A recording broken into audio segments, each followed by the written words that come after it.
Okay, in this problem, you have 2 point charges. You can see them. There's one up here, and there's one down here.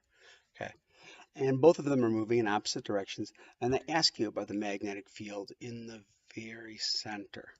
So both of them, because they're both moving charges, are going to generate a magnetic field at that point.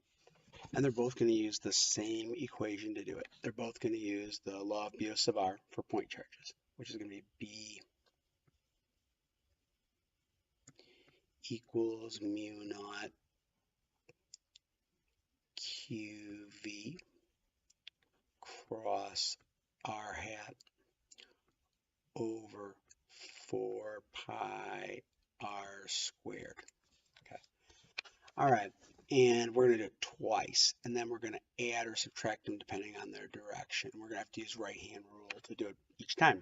So first, I'm going to start with the top charge, the one that's just labeled Q, not Q prime. And I'm going to actually just find the magnitude of it. You know, our hat's going to have a magnitude of 0, so I can just calculate the one for the first charge by just using mu naught QV over 4 pi R squared. Looks like a V, but it's an R. So it's going to be just 4 pi times 10 to the -7th Tesla meters seconds over coulombs. That's all going to be times the number of coulombs in the top, which is going to be 8 microcoulombs, 8 times 10 to the -6 coulombs. And the velocity, which they tell us is 4.5 times 10 to the, 10 to the 6th meters per second. Okay, it's all grouped together. We're going to divide that all by 4 pi, and it's going to be 0.12. That tells both distances are 0.12 meters squared. I multiply all those together. I get a value of 2.5 times 10 to the -4. Yep, 2.5 times 10 to the -4 Tesla. Okay. And if we look at, again, if you've got your palm out, your right hand, you can see that the direction of your thumb goes to the right, but the direction of your fingers are going to go from the center upward. So if you look at those, it won't make the exact same direction that your hand does, but it'll look something like this. Here's your fingers. Here's your thumb. Again, your palm's pointing toward you. You're going to get a direction out of the page. So that's the first part. Okay. For the prime part, it's going to be pretty similar. It's going to be 4 pi times 10 to the -7th. I do want to point something out before we go on, that the meters will divide away, the seconds will divide away, and the coulombs are going to divide away too, and we're just going to be left with Tesla. I did that so I don't have to write them this time, basically. So it's 4.5, 4 pi times 10 to the 7th. Okay. And then it's going to be, this time it's only 3 times 10 to the -6. We have a slightly smaller charge, but we have a little bit faster velocity. It's 9 times 10 to the 6th. We're going to divide it by that same distance, 4 pi, and it's going to be 0.12 quantity squared. Yep, and there's a meters down here too, I forgot to mention. So that's going to do all the rest for us too. Actually, this meter and that, those meters are going to go together. I forgot about that. Okay, so then when I put all of that together, I get a value for B prime of 1.875 times 10 to the -5th Tesla, and that's also out of the page. Okay. Again, this time my fingers are going to be, I'm going to draw right on the problem. My fingers are my thumb is pointing this way.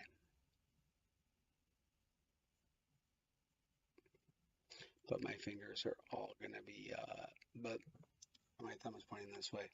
But all my fingers are going to be down, so they're like this. I got a terrible picture of your hand, but you get the idea. It's still out of the page. So the total field is going to be the sum. I'm going to add the two together. If I take 2.5 and add it up with 1.875, I get my total field. I'm going to rewrite it. I'm going to write it in a different color too. That my total field is going to be 4.375 times 10 to the negative fourth Tesla. And it's going to be out of the page.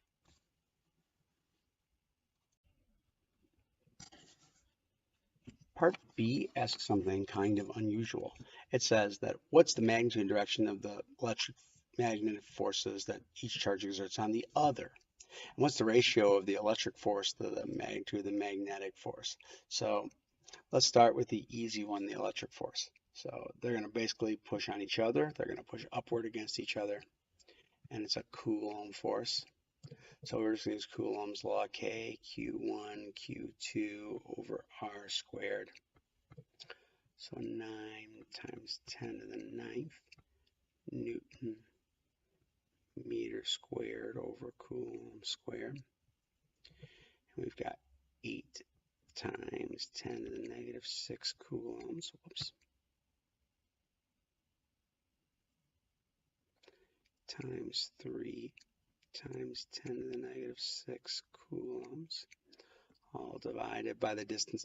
This is double the distance because they're between there, so it's going to be 0.24 meters quantity squared. And if you do that, you get 3.75 newtons. Try it out, you really do. Now, the magnetic part of this is the hard part, I think. Because first, you have to find out what's the magnetic field from one on the other. And then you have to use Lorentz law to find out what it is. So first, the actual Lorentz law is going to be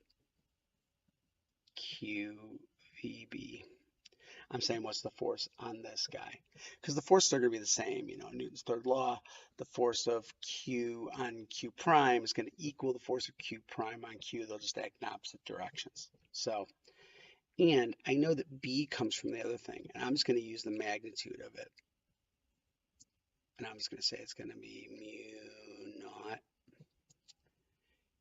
Q prime V prime. I'm just giving those primes to make it easier. 4 pi. I'm going to call that 2D, just to remind me to keep track that it's not just one of these D's, it's both of them. And that should give me everything I need to find out what that force is. Force should be, I'm going to group everything. I'm not group everything, I'm going to put them all in. So we've got 8 microcoulombs at the top, negative 6 coulombs. And we've got our speed, which is going to be 4.5 times 10 to the 6th meters per second. We've got our constant, 4 pi times 10 to the negative 7th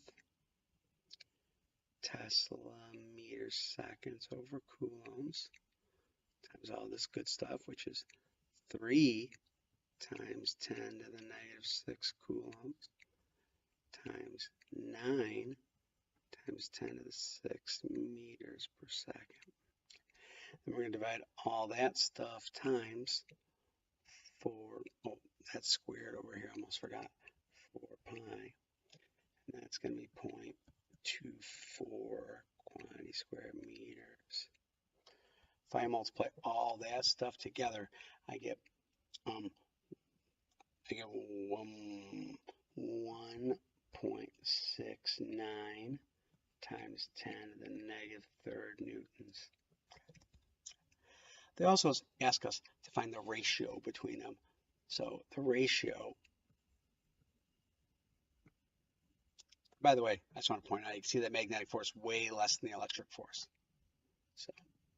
So if I divide this thing by this thing, I get a pretty big number. It's like 2,218 or something like that.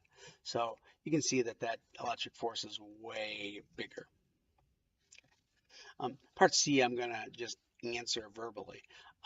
If they said the direction of V prime is reversed, so both charges are moving in the same direction, what's the magnitude and the direction of the magnetic forces that the two charges exert on each other? Well, you can see that none of the numbers actually changed.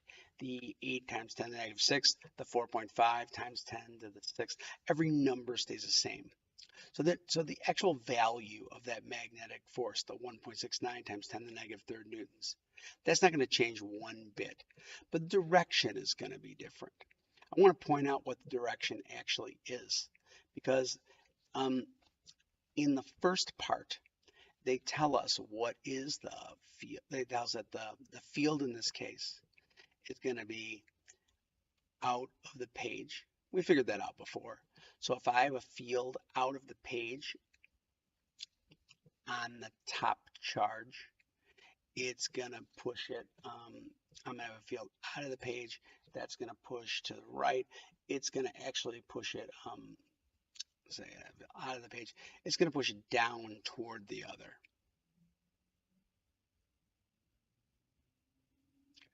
And the same is true with the other, that it's going to push it toward the other as well. So it's actually going to push them together, the opposite of those two forces. And if I move it the other direction, they'll actually move apart from each other. They won't move together at all. Okay. So the direction will change. Try it with your right hand. You can see that those directions will change. But the magnitude of the force will be identical. It won't be any different.